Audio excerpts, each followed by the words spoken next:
Bab 1. Kasus-kasus pelanggaran hak dan pengingkaran kewajiban warga negara. 1. Sikap egois dan mementingkan diri sendiri. Egoisme merupakan motivasi untuk mempertahankan dan meningkatkan pandangan yang hanya menguntungkan diri sendiri. Egoisme menempatkan diri di tengah satu tujuan serta tidak peduli dengan penderitaan orang lain, termasuk yang dicintainya ataupun yang dianggap sebagai teman dekat. Dia terus berusaha mendapatkan haknya hingga sengaja memanfaatkan hak orang lain. Perilaku seperti ini bisa terjadi di lingkungan rumah, sekolah, dan masyarakat.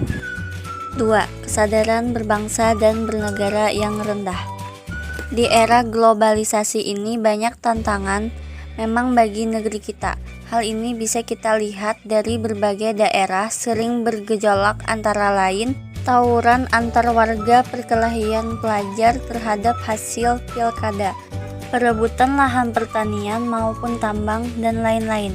Kesadaran berbangsa dan bernegara memiliki makna bahwa individu yang hidup dan terikat dalam aturan dan naungan di bawah Negara Kesatuan RI harus memiliki sikap dan perilaku diri yang tumbuh dari kemauan diri yang dilandasi keikhlasan atau kerelaan bertindak demi bangsa dan negara Indonesia. 3. Tidak toleran. Sikap tidak toleran berarti suatu sikap yang tidak menghargai dan menghargai antar kelompok, baik itu dalam masyarakat atau dalam lingkup lain. Diskriminasi muncul ketika sikap toleransi tidak terjadi. 4. Penyalahgunaan kekuasaan. Penyimpangan dalam jabatan adalah salah satu tindakan yang melanggar hukum. Penyalahan kuasa juga bisa berarti seseorang menggunakan kekuasaan yang mereka untuk keuntungan pribadi mereka.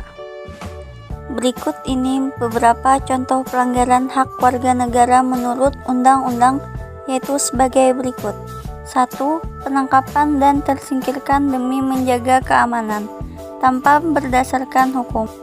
2. Penerapan budaya kekerasan menindak warga masyarakat yang dianggap ekstrim dan dinilai oleh pemerintah mengganggu keamanan yang akan membangun pembangunan. 3. Pembungkaman kebebasan pers dengan cara pencabutan SIUPP, surat izin usaha penerbitan pers, khususnya terhadap pers yang dinilai mengkritisi kebijakan pemerintah dengan alasan mengganggu keamanan. 4. Menimbulkan rasa ketakutan di masyarakat luas terhadap pemerintah karena takut dicurigai sebagai orang-orang yang mengganggu atau opposition pemerintah ekstrim. Hilangnya rasa aman ini merupakan salah satu bentuk pelanggaran hak asasi warga negara. 5. Pembatasan hak berserikat dan berkumpul serta menyatakan pendapat karena dikhawatirkan akan menjadi oposisi terhadap pemerintah. Selain contoh pelanggaran terhadap hak warga negara, berikut akan diberikan salah satu contoh pengingkaran kewajiban. Pengingkaran kewajiban terjadi ketika seseorang yang telah diberi kewajiban tidak menjalankan kewajibannya sebagai kewajiban. Contoh yang sering terjadi di Indonesia adalah mengingkar kewajiban membayar pajak, padahal pajak dipungut pemerintah berdasarkan norma-norma hukum untuk menutup biaya produksi barang-barang dan jasa kolektif lainnya demi tercapainya kesejahteraan umum. Contoh lain yang tidak bermanfaat dan lalu lintas, merugikan umum, sampah, dan lain-lain. Banyak sekali orang yang tidak memperhatikan kewajibannya, padahal ini harus ditunaikan sebelum seseorang menerima dan mempertanyakan haknya. Sebaliknya, kita juga lebih mengenal hak warga daripada kewajiban warga negara, hak asasi manusia daripada kewajiban manusia.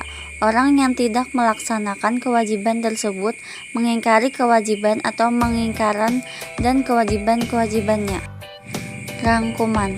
Berdasarkan penjelasan di atas, dapat dikatakan bahwa 1.